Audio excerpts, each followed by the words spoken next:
The one thing I learned from my dad is that hard work pays off. Now, that is a good thing and a bad thing. The good part is I've always been a hard worker. You'll never say Amy's lazy. Like that is not, you could say a lot of things about me, but that's not one that you're going to say. And I learned that watching my dad, blue collar to the bone. He was a firefighter, loved his work, and he worked a second job because firefighters didn't make that much money. So always working, always providing for the family. So I knew the value of hard work.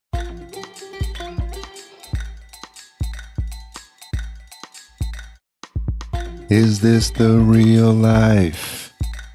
Is this podcast Junkies? Recording an intro different than any other. What's up, people? Podcast Junkies episode 180. And it's been a week since a little bit longer than a week, been on the road, traveling, enjoying the sights of this beautiful country and reminiscing about cycles. Cycles are an interesting phenomenon. And sometimes you don't realize when one is beginning and one is ending. But I realized that with this episode, a certain cycle has been completed. It is with Amy Porterfield. And for those of you that know my origin story, you know that I was at New Media Expo in 2014. And that's where I went to learn how to podcast and where the idea for Podcast Junkies was born. And Amy was actually one of the speakers. And so it's been interesting to see her growth over the years and be inspired by her and see what she's been able to do with her podcast. And as luck would have it, I ran into Amy at Social Media Marketing World earlier this year, and she was with Rick Mulready, another person who I met at a podcaster that I met at New Media Expo. And Rick was actually on the show. So he's been already on Podcast Junkies. And obviously I chatted with Amy. We were walking down the escalator for a little bit, and I let her know what exactly the impact she had, because she was one of the people that inspired me. And obviously she was super pumped to come on the show, and we made it happen. Had some scheduling challenges, but we made it work. And I have to tell you that it was really inspiring. We talk a lot about how she started her podcast, how she got into podcasting, why she records this video. She talks about the people she's met through podcasting, and she talks about the importance of her family and helping her and supporting her as she's grown the show. She mentions how her friends have helped her through some big shifts in her career. And then we look back at her success and see the mistakes that she made and why she does the amount of planning that she does that goes into her episodes. We talk about the importance of the reach and the impact of her show.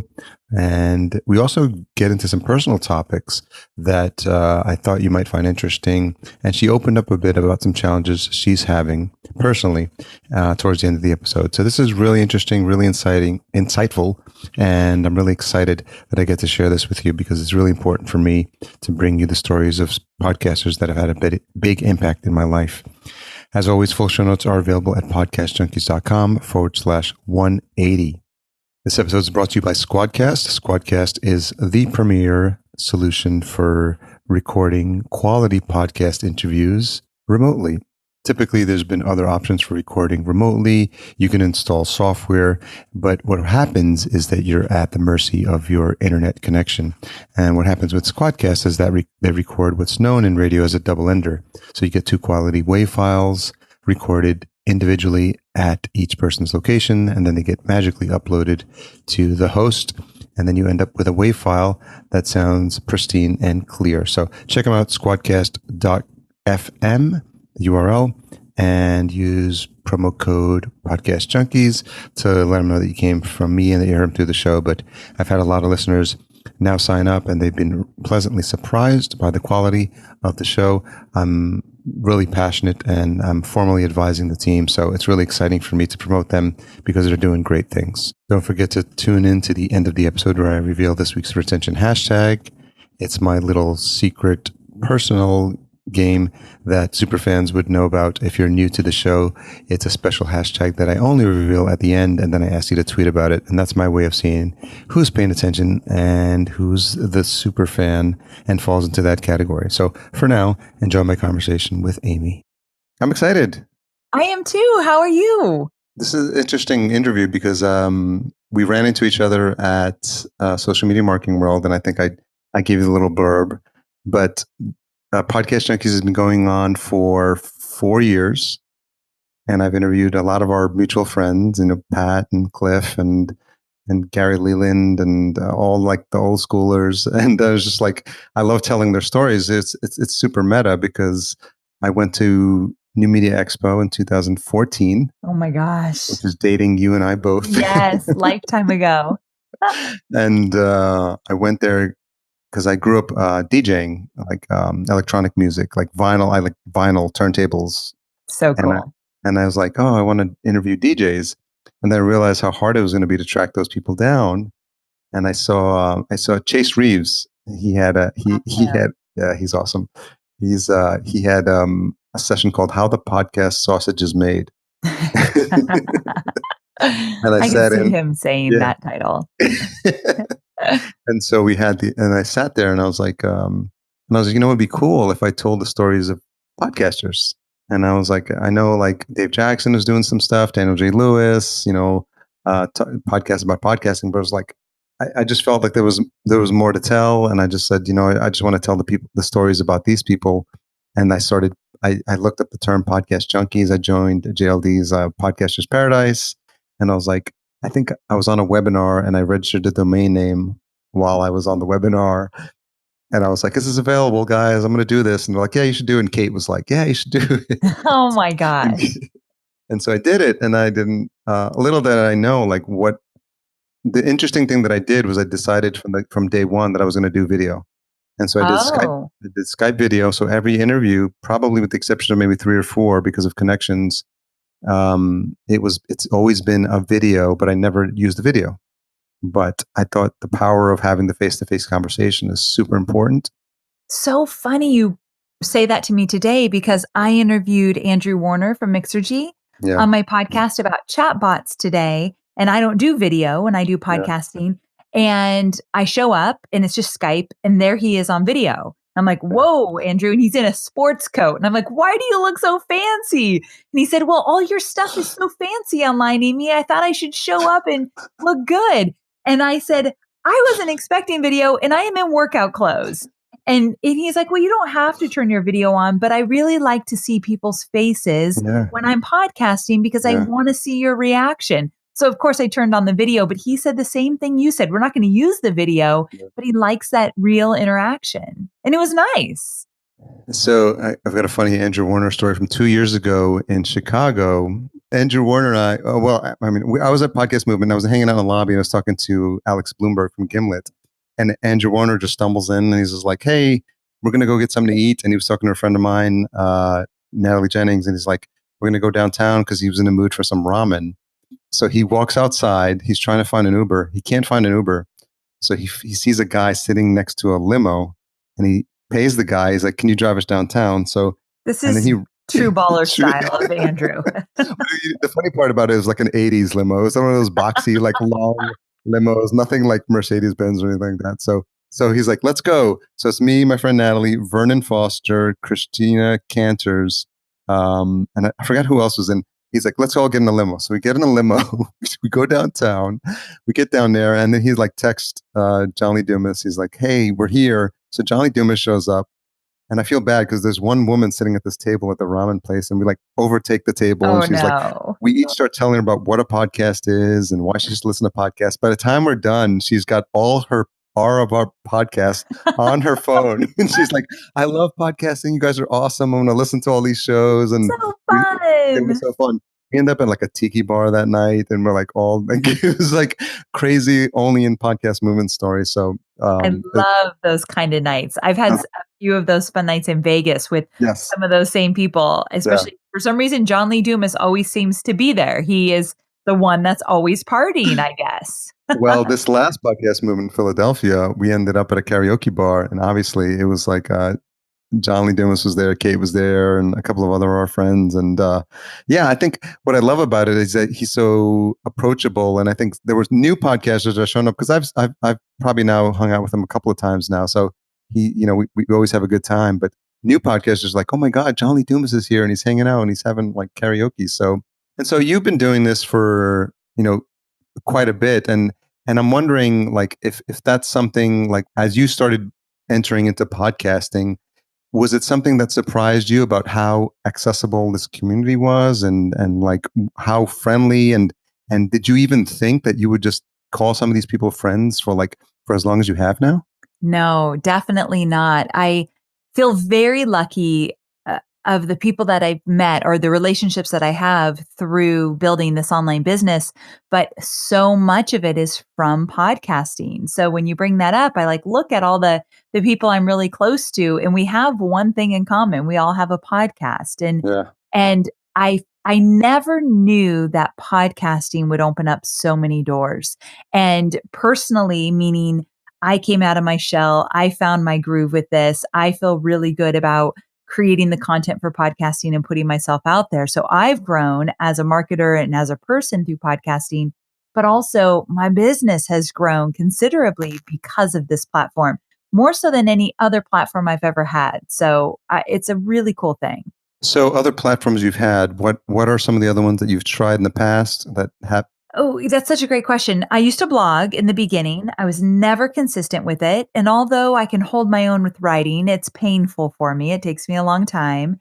And so I never loved blogging. I had a YouTube channel and started to do some YouTubes. Again, wasn't started to do some YouTubes. That sounds ridiculous, but you know what I mean. And I wasn't consistent with that. Yeah. And I always say there's this sweet spot in your business where you love the platform you're using and it's easy to show up. You're going Yeah. to do it consistently. You're enjoying the process. You might have a few rough days, but overall it feels good to you. And at the same time, your audience is liking that you're showing up there. They're coming too. They're listening or watching or reading or whatever. So for podcasting, and this is for so many people, that sweet spot is the fact that they loved a podcast and people will listen to that podcast. So I found my sweet spot early on and I'm so glad I stuck with it.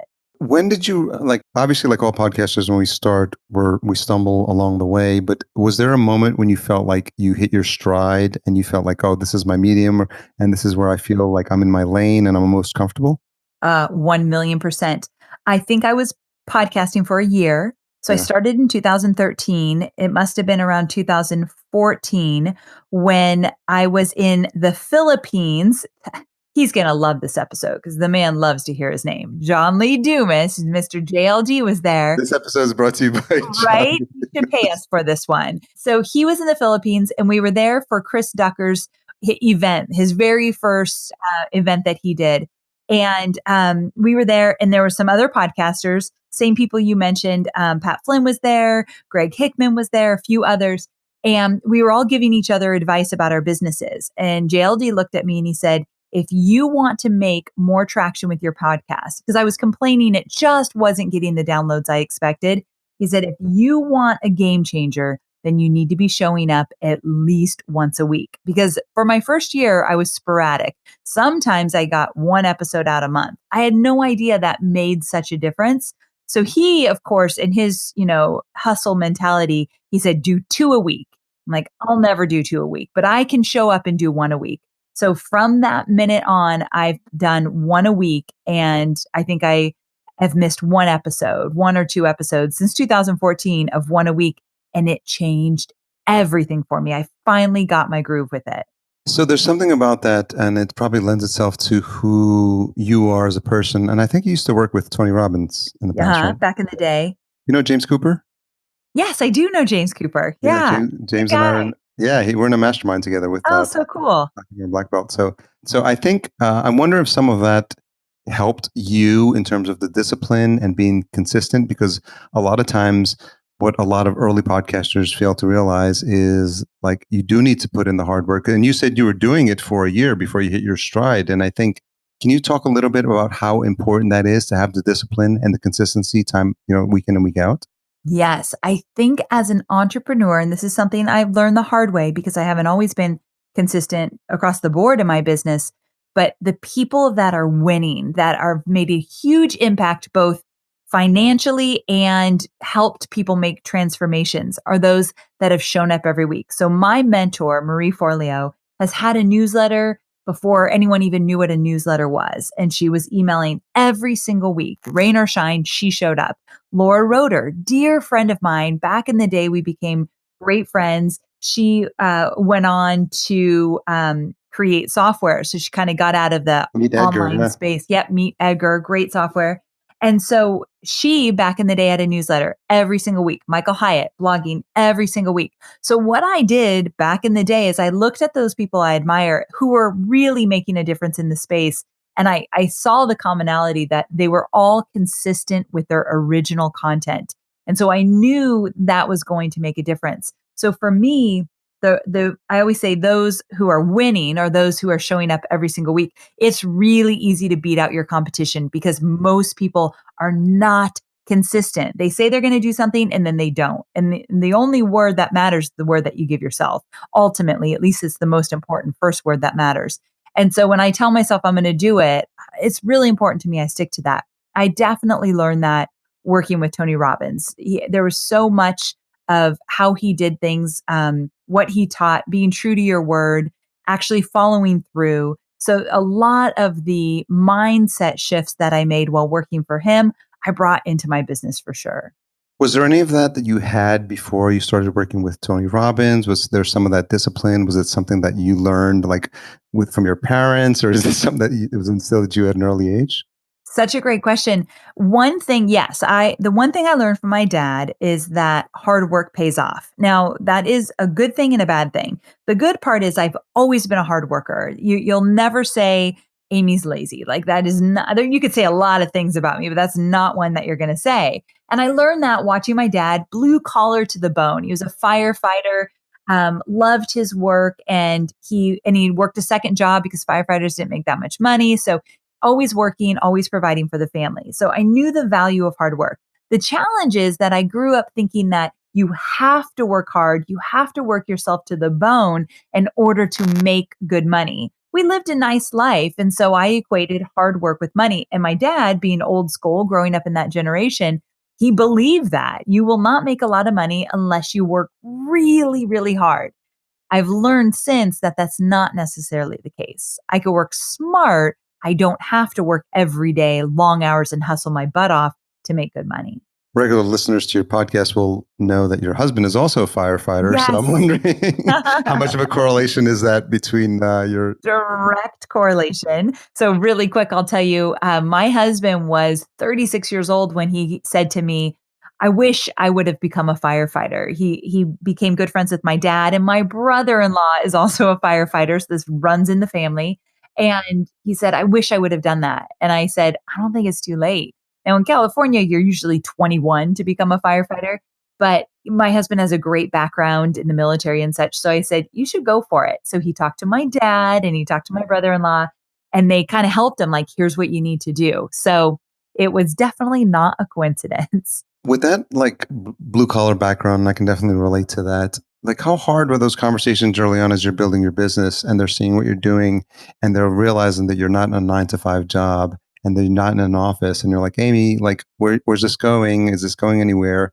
Did you have those conversations early on and how difficult was that? Yes, there were some awkward conversations where I always want everyone to be proud of what I'm doing, like those in my family.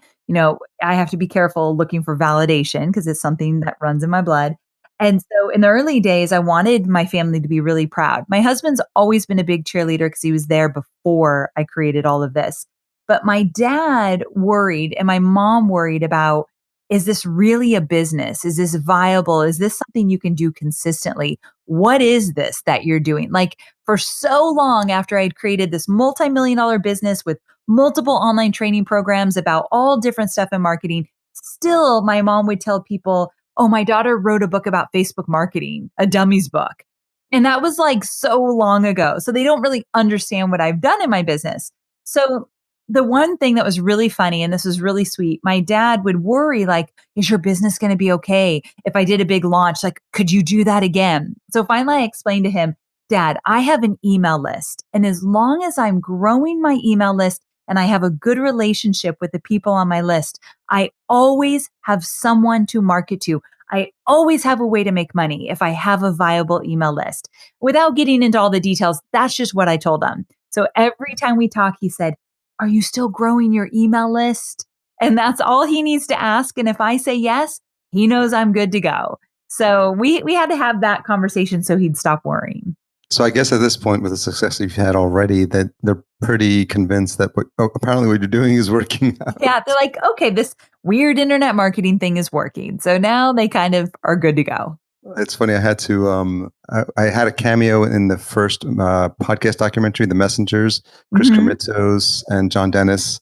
They put together that documentary, and they've got a second one coming out.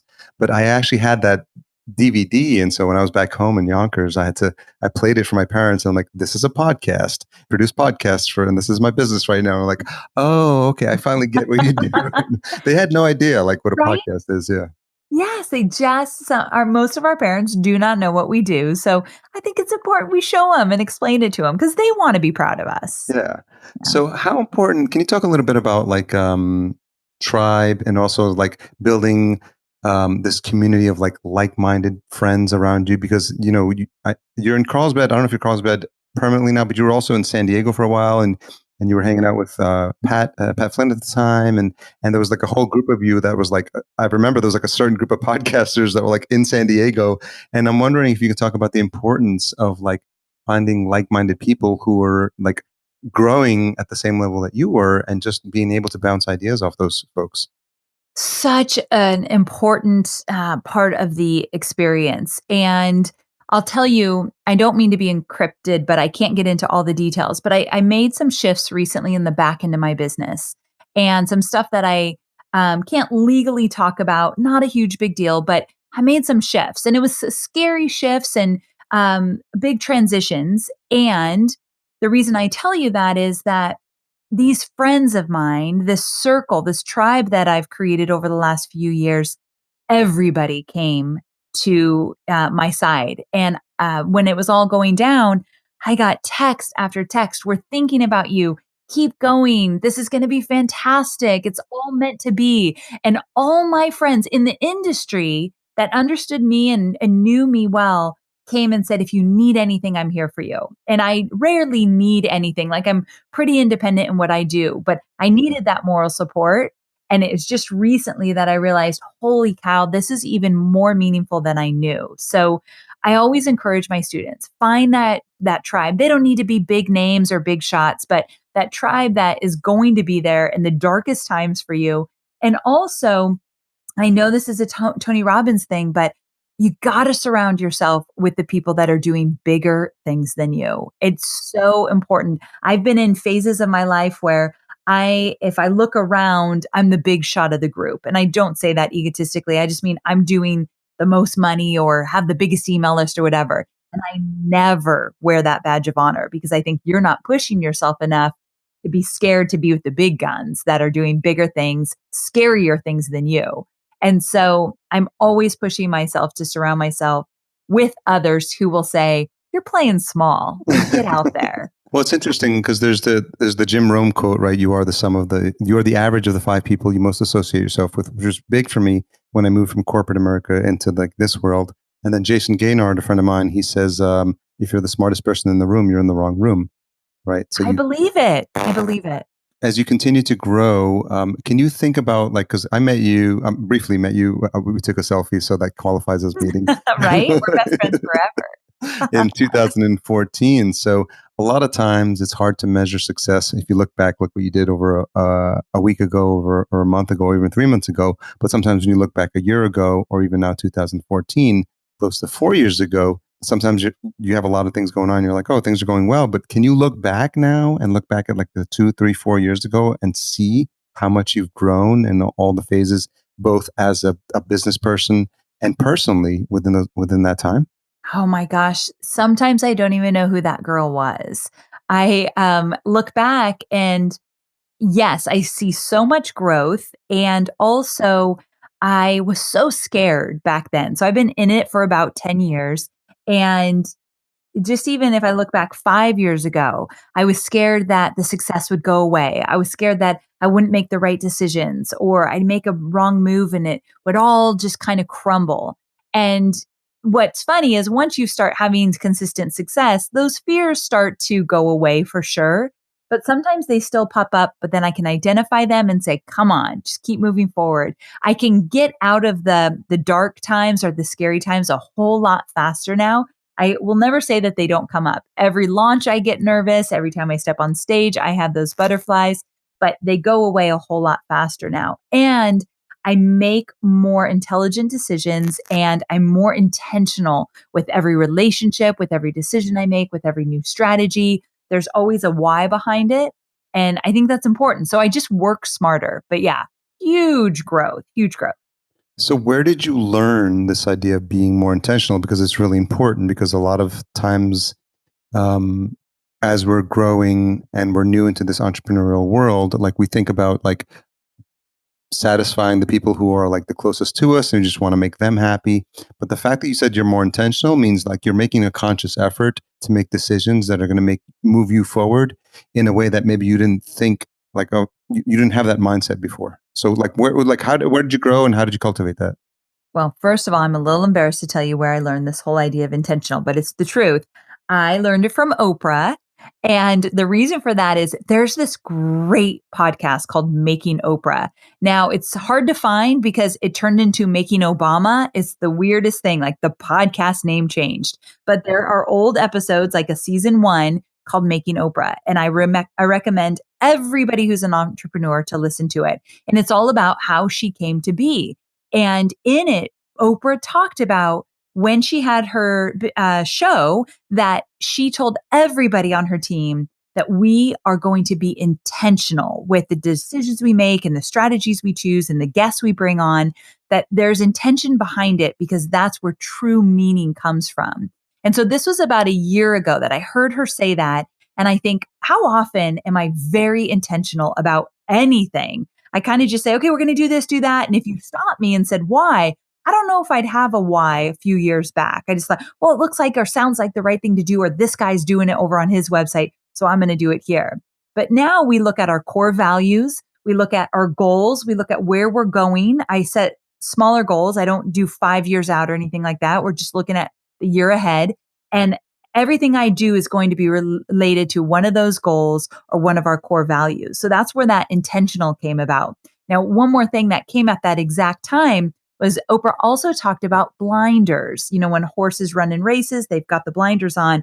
And she told her team, not only are we intentional, but we are going to be running with blinders on. We will not look at what Hugh Donahue is doing or Sally Jesse Raphael. I mean, I'm dating myself. But this is her show back then. Exactly who you're talking about. Maury Right. Povich. some people, your youngins are going to be like, who are you talking about? But these are the old talk shows that she was competing against. And she said, we never even looked at who their guests were. And I can easily get caught in the comparison. Marie Forleo, my mentor, says, you're drinking compare Schlager. And I can drink it all day long if I'm not careful. And so I tell my team, we've got blinders on. We've got big dreams, small steps to get there. Put those blinders on and do not look at what other people are doing. And that has kept us more intentional. So, if you started a new podcast and it was called "Making Amy," how different would it be than the show you're currently producing? Ooh. So if I did a Making Amy show and we started back in the day, I would definitely talk about some of the big mistakes I made along the way. Every mistake tied to fear or thinking I wasn't good enough. And I'd really want to highlight those things because that is one place where my show is going now that I hadn't done before. Long story short, a little while back, I did an episode about my fear or my hate of doing video. And I said, the truth behind that is I am self conscious of my weight. I've battled my weight my entire life. And I finally just said, this is something that slows me down. This is something that makes me embarrassed. I want you all to know this. And so I just put it out there. I didn't have a solution like, and now I'm losing weight and I'm taking you on my weight loss journey. I didn't even have that.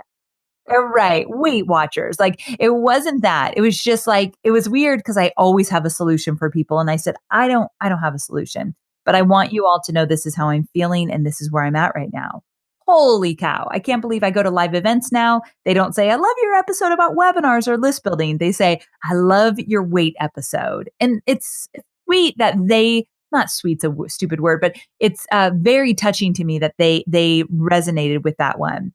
But now, because of that, I'm looking for other opportunities to be very honest and feel very uncomfortable in the making of that. And that's what, if I were to do it all over again, I'd focus more on that stuff. Well, I think what separates your episodes out, and this is coming from like you having done this for a long time now, is the amount of preparation you put into your episodes. You actually had an episode where you got together with your team, and you're like, "Hey, this is how we prepare for our podcast." And being a podcaster who podcasts about podcasting, and I have a podcast production company, super beta. So I was like, I had to dig into that one, but it was and I'm OCD as well, so I was really fascinated about the fact that how diligently you plan for your episodes and how important it is for you to have a structure about what it is you're going to talk about. And I'm wondering if that's something that came out over time, or you just realized that because of the nature of your business and how much it's growing, that was important for you to have that planning so that you knew what you were going to be talking about.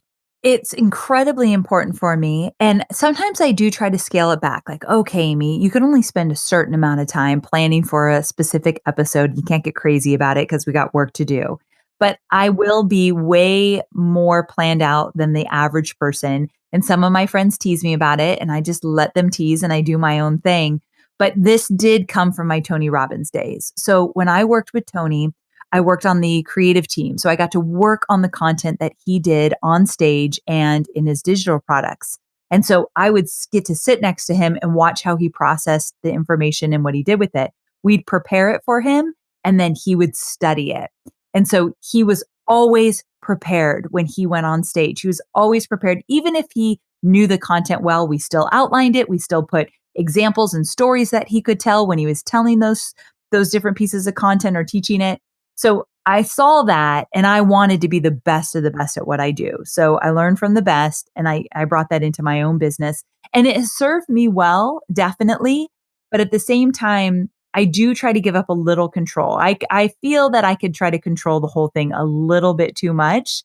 And so now what we've done in the last few months is we've said, okay, 1 hour. I get to spend 1 hour preparing for an episode and that's it. So my best work's got to come out or I just keep going. So I've put a little bit of a cap on it, but I will never not prepare. When someone says, I just am off the cuff, fly by the seat of my pants, I have to tell you a little secret. I'm incredibly judgmental. And in my mind, I feel bad about this, but in my mind, I think that's ridiculous. You should plan. I don't think there's a medal of honor or badge of honor for not preparing, but some people kick ass by not planning. Like they're good at that. Are you? Are you a good non-planner? No, no. I mean, no, I'm inspired by people who have a plan because I think it shows that you're taking your show seriously or whatever it is that you're working on seriously. Brother, you're speaking my language. And you're demonstrating to the audience that this is not something that's half-assed and Yes. you respect their time and you understand that they're making an investment in you and you never take it for granted. Like I always have this mantra that I treat my guests like gold. Like I treat it as a transaction. Like just now that you've been on the show, you'll see that anything you're doing, I'm just going to always promote and be like, previous guest, Amy Porterfield, just like she's doing this, she's doing that. Like I always want to make sure, like whether it's guest Chase Reeves, we came up with this funny thing. Like I was like, hey, I was getting to episode 100 and I was like, hey, Chase, you want to come on? You were episode 1. You want to come on for 100? So now the thing is like every 100 episodes, he's going to come on. So cool. I love it. So just little fun stuff like that. But something that's interesting, and I want to kind of just peel this back a little bit. You're like, you mentioned that when you started working with Tony, like you wanted to just be the best of the best, and you take this really seriously. So I'm wondering like how far back we would have to go to like notice that this was a trend in you.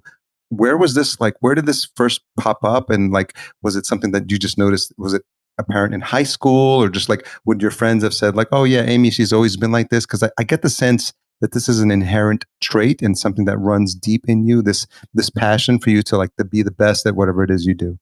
1,000,000%. Yeah. This was back in the day, back in high school. I was always very concerned about my grades and I wanted good grades. I did that all through college. And then I worked for Harley Davidson for a few years and I was in marketing at dealership levels. So in Santa Barbara and Ventura area. And I remember coming in and it was a mess in terms of I helped plan the big events. And it was just a disaster. And there was no past information about events they had done before and if I could model that and blah, blah, blah.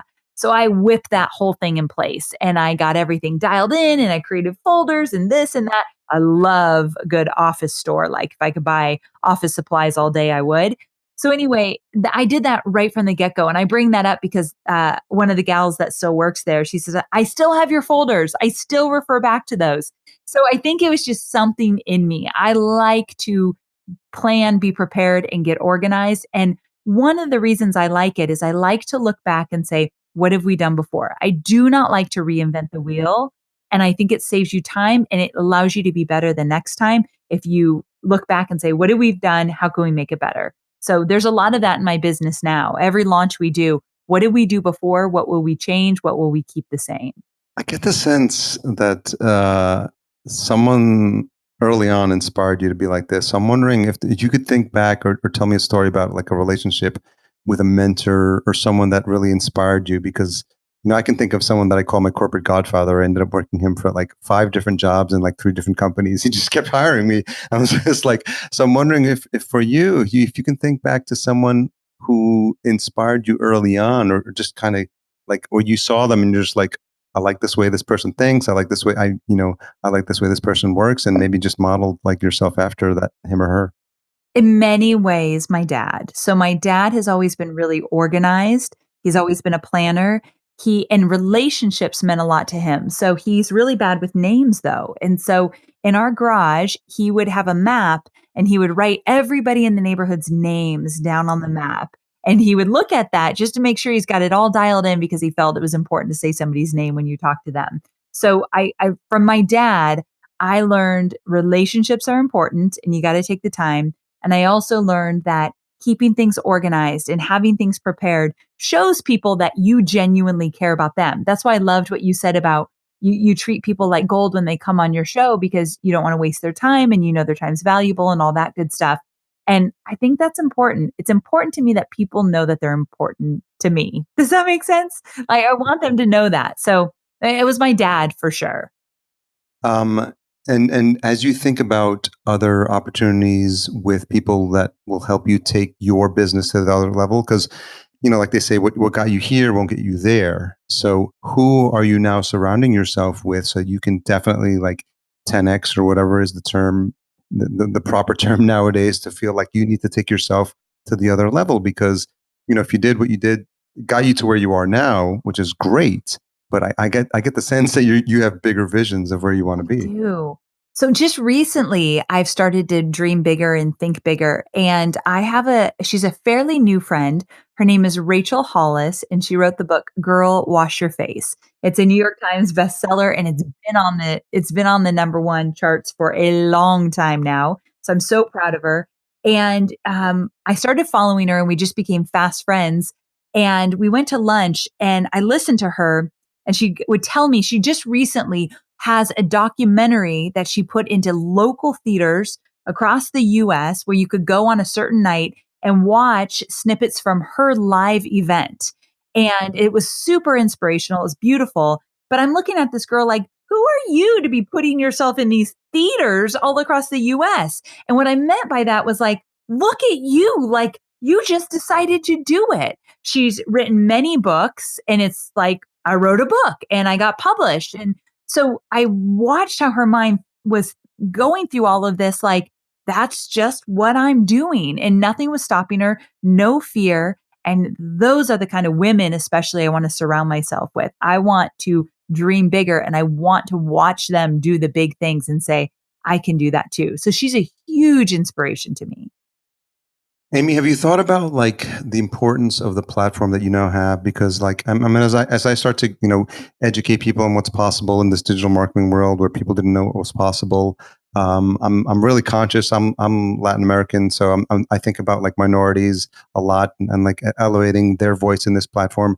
And maybe you with women, are you conscious of the visibility that you have and the power that you have to inspire like voices that are not being heard, and maybe thinking about things that you can do to not maybe just you're helping them already with their business, but do you think bigger about like maybe at the Oprah type level of like the reach and the impact that you can have?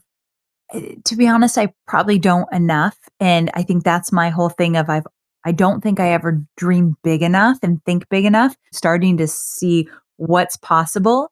But it's funny you brought up the thing about you being Latin American and me being a woman and these minorities. When I was talking to Rachel about just stuff I wanted to do, she asked me if I was going to film my latest live event I'm doing. And this is embarrassing to admit, but I'm just going to say it to you because you just bring it out in people, I think. But she said, "Why aren't you filming it?" And I said, "Well, I don't like to see myself on stage. Like I'm, self-conscious of my weight and I don't like to see all of that. So I don't want it on video." And she said something that I thought was crazy smart. She said, "There are women that are your size that struggle with their weight or any insecurities. They need to see more of themselves on stage." And just like minorities need to see themselves in center stage, with the big voices. And so I loved that. Like, there's going to be a woman that's like, if Amy can do it, I can do it too. And I want that. So I do want to put myself out there more and I have a big platform. I've got a huge following and I want to use it for good. So that is my mission. And just, I got to baby steps, I guess. So when you think about that and pushing yourself out of your comfort zone, is there anything else that comes to mind as you think about the coming year of things that you would have dreamed about that maybe 2 year ago or 4 year ago or 6 year ago, Amy would have thought not possible? I think yes. I think that I want to expand my message beyond just courses, webinars, and list building. I think I have more to share. I think I can make a bigger impact. There's so many mindset blocks that keep most entrepreneurs from actually making something big of themselves online. And I want to speak to some of that more, which means I have to get more vulnerable and share all my dark secrets, which I don't love all the time, but I need to. And so, yeah, I want to expand my platform and my message for sure. Can you talk about the importance of friendships? Because I know Rick Mulready is a regular on your show, and I just had Rick on a couple of episodes ago because we met and you guys were side by side when we chatted, and so we had a great conversation. But I get the sense that you value those friendships very dearly, and some of them have come up as a result of you having this platform and this podcast. So can you talk a little bit about how important those are? So incredibly important. So, Rick, or I like to call him Ricky, although he hates it. And his middle name is James. So his name is Rick James, and you got to make fun of that for sure. But Definitely. he has been such a dear friend of mine because here's the thing in internet marketing, because that's my audience, those who want to create a business online, there are very few people that get you and Yeah, understand your long totally. hours and what the heck you're doing with funnels and email marketing and why are you making these videos. So it's nice that when I have friends in my industry that I could say, "Rick, I am struggling with email open rates." And he's not going to look at me like, "Really, get a life, girl. Like there's bigger, more important things to worry about." Yeah. Like he gets it. And so James Wedmore is another dear friend of mine that I just love. And one thing that's helped me, and this is great for anybody that is building a business and you have a spouse or a partner. My husband's name is Hobie, and he's, again, like you said, blue collar firefighter, not in the internet marketing world. I literally had to teach him how to do a voice text the other day. Like the guy does not do technology. And I invite these friends over, Rick and James and some other people in the industry, and I include Hobie so that when I'm having these great relationships that he gets it too. He's part of it.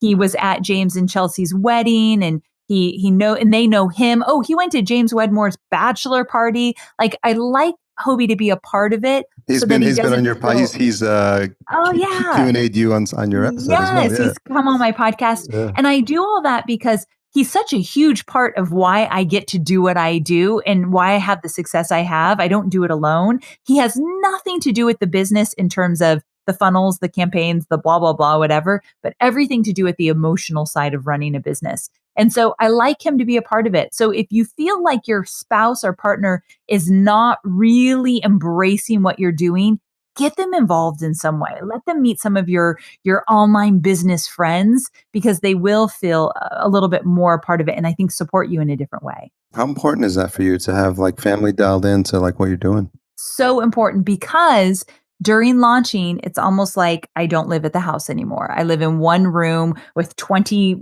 coffee mugs surrounding me, and I haven't showered for 5 days. Like, it's not a pretty sight. And so, on those dark moments, I need my husband to say, I know this is going to pass, and I'm going to get my wife back in 5 or 6 days or whatever. And then we'll go on a mini vacation and it will be great. I need his support always. And so, it's incredibly important that he understands the ups and downs of this business. A couple questions as we wrap up. What's the one most misunderstood thing about you? I think people think that this comes easy to me, and there's nothing farther from the truth. That's a great question. What's something you've changed your mind about recently? I changed my mind about photo shoots. I recently did a photo shoot, and I will say that I have been on a weight loss journey. So I'm feeling better about myself. The weight's coming off, and that's exciting because I'm working really hard. But we did a photo shoot, and I freaking hate photo shoots. They're so awkward, I can't even tell you. But someone gave me the advice to go into a photo shoot with 5 poses that you've practiced, and they're just your signature poses. Life changing. So anybody going into a photo shoot, find some looks you like, practice them in the mirror, and just keep doing those in your photo shoot. I'm telling you, it's a game changer. So you've talked about this journey. I'm interested because you've talked about it 3 or 4 times. Yeah. In just the conversation we've had about your journey with like weight loss. How do you deal with that on a day-to-day basis in a way that you're comfortable with, so that it's a way for you to explain to your audience that this is the real day-to-day? Like it seems like I get the sense, Amy, that it's like something that it's important for you to talk about because, to your point, like when you've mentioned it earlier, it's the topic that resonates the most, right? So and it's not something that's easy. So I find it's almost like this, like the stuff that's hardest for you to talk about is the stuff that's going to have the most effect on your audience. As you're going through this journey, are you more aware of that? And are you more comfortable in your own skin, like talking about this because you realize the impact that will have if you put yourself out there? 1,000,000%. And it's funny because I've never talked about it as much as I've mentioned it on this episode. So I must be making a transformation and I feel weird talking about it. So I'm glad you brought this up because I'm thinking people don't want to hear me talk about weight loss. I talk about internet marketing. So anytime I talk about anything other than internet marketing, I feel indulgent and like I'm taking up space that's not mine. But when I gravitate towards somebody, when I love what they're doing online, I realize they're not just only staying in their lane every single minute, and they're letting me in on the hard stuff and the awkward stuff and the stuff that's just kind of fun as well. And so I have made it my mission to be more open about what life looks like for me.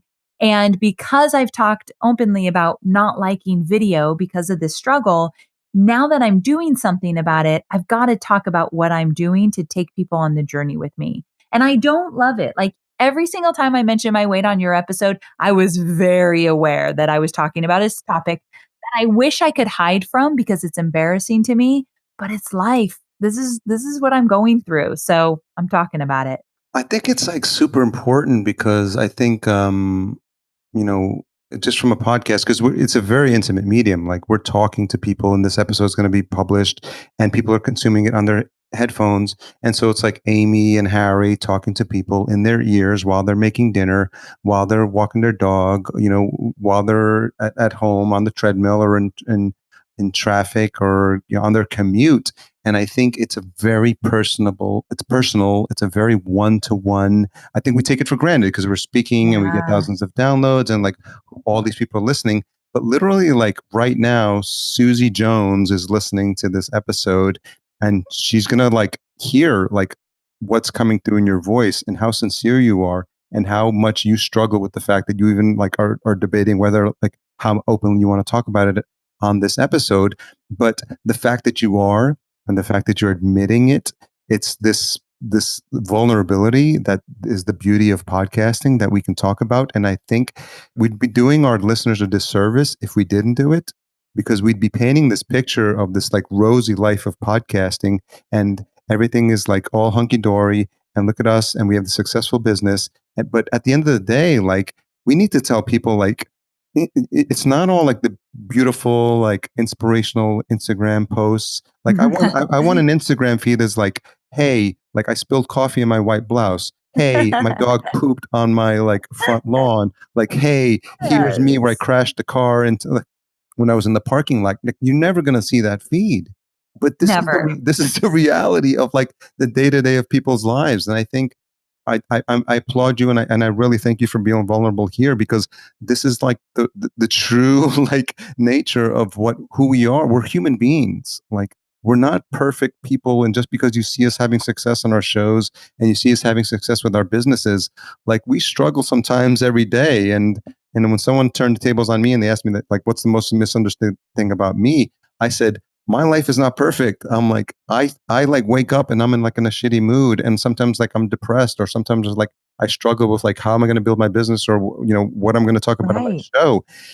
And I think that's real life, like hashtag real talk, or like, and I think like the more we do it, like the more people I think will relate to us and feel like, okay, I have my own troubles and my own struggles, but at the end of the day, I can work through it like Amy has, like Harry has, and we can kind of make something out of it. So we don't have to wallow in it. But I think we realize and we connect with the fact that you're living a real life, like a real person, and you struggle with a lot of things that they struggle with as well.